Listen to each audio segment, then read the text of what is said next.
टीचरकडे जायचं नाही म्हणत असेल, तर आपण ते फक्त हट्ट समजतो का असं? मुलाच्या वागण्यात अचानक बदल झाला, तर आपण त्यामागचं कारण शोधतो का?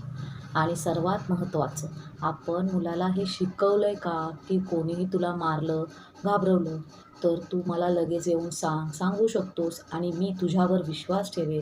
असा विश्वास तुमचा मुलगा-मुलगी ठेवते का तुमच्यावर? पालकांची जबाबदारी शिक्षकाची चूक झाकणे नाही. पालकांची जबाबदारी म्हणजे मुलाचा आवाज वेळेवर ऐका.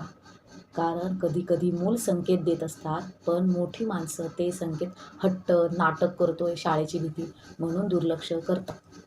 मुलाला मारण्याचा अधिकार कोणालाही नाही आणि मुलाने सांगितलेली गोष्ट दुर्लक्ष करण्याचा अधिकार पालकांनीही स्वतःला देऊ नये.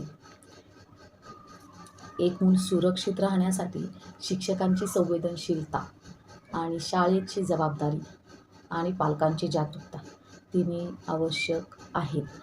तुमच्या मुलाने उद्या शाळेबद्दल काही तक्रार केली, तर तुम्ही त्याचं म्हणणं पूर्ण ऐकून घ्याल का? घ्यायलाच पाहिजे.